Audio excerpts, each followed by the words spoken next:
Former Sydney school teacher Chris Dawson murdered his first wife Lynette so he could pursue a relationship with the family babysitter, a judge has found.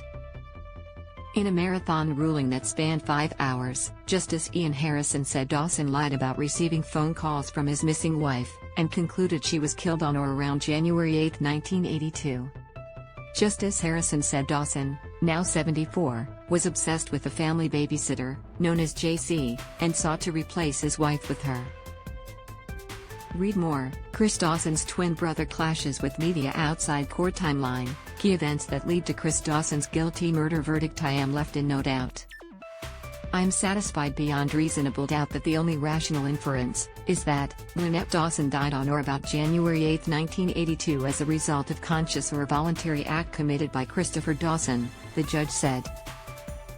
He also said he was satisfied beyond reasonable doubt that Lynette did not abandon her family, and would not have left her 2 daughters.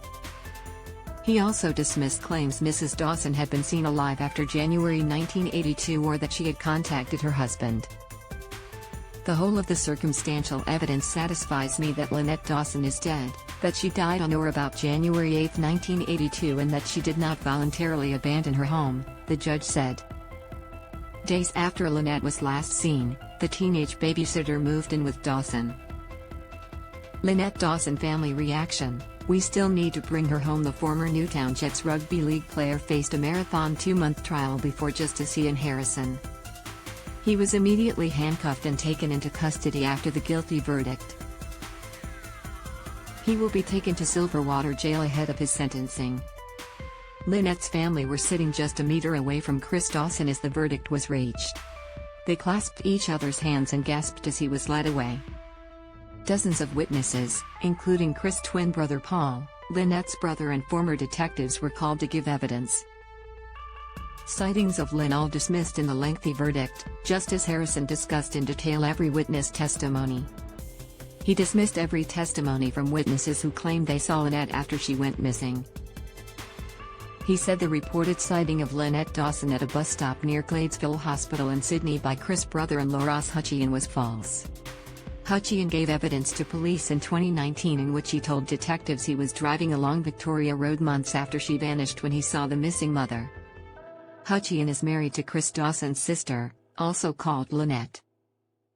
He died earlier this year before he could give evidence at trial. However, the video of his police interview was played in court. Justice Harrison also dismissed a supposed sighting of Lynette in Northern Beaches Hospital by neighbors, and testimony from a man who said he saw her in a bar in 1982. "I find it very difficult to accept a casual meeting with a stranger in 1982 without any extra context would make the occasion remarkable," the judge said.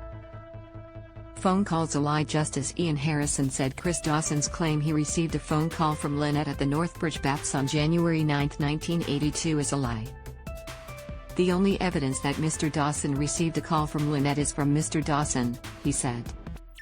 "No one apart from Mr. Dawson has ever received a phone call from Lynette Dawson since she was last spoken to on Friday, January 8, 1982.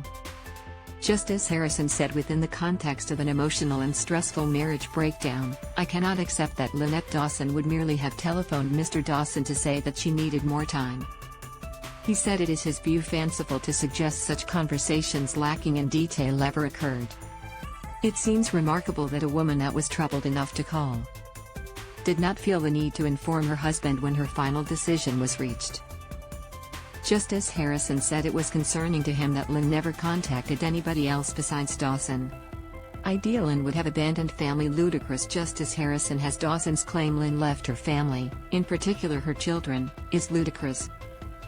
The Crown emphasized during the trial that the mother packed no clothes, no bags, no makeup and not even her contact lenses. "It seems to me to be extremely unlikely that Lynette Dawson would have left without any personal effects," Justice Harrison said. He repeated the most compelling argument against Lynn walking away from her family is the love she had for her young daughters. Justice Harrison said, "I am satisfied beyond reasonable doubt that Lynette did not abandon her home." Hitman claims dismissed the trial heard evidence of 2 separate instances when Chris Dawson supposedly mentioned hiring a hitman to kill Lynn, but Justice Harrison ruled these were both unlikely. The first claim came from Robert Silkman, who said Chris Dawson asked him about a hitman in 1975. Silkman, a convicted criminal, testified that Dawson spoke to him on a flight home from the Gold Coast if he knew someone who could get rid of Lynn. Justice Harrison said this claim cannot be believed, is entirely improbable and a fabrication. The second claim came from JC, who said Dawson drove her somewhere in Western Sydney to speak to someone about a hitman. Justice Harrison said this claim is one of the most contentious in the trial. Justice Harrison said and he is not satisfied Dawson ever said to JC he was contemplating hiring a hitman. Hit podcast in the spotlight. The cold case came into the public's attention decades on thanks to a podcast named Teacher's Pet. That podcast, which had to be taken off the internet during the trial, revealed new evidence which led police to charge Dawson with his missing wife's murder. Justice Harrison was somewhat scathing of the podcast and its creator, journalist Hedley Thomas, describing it as less than balanced.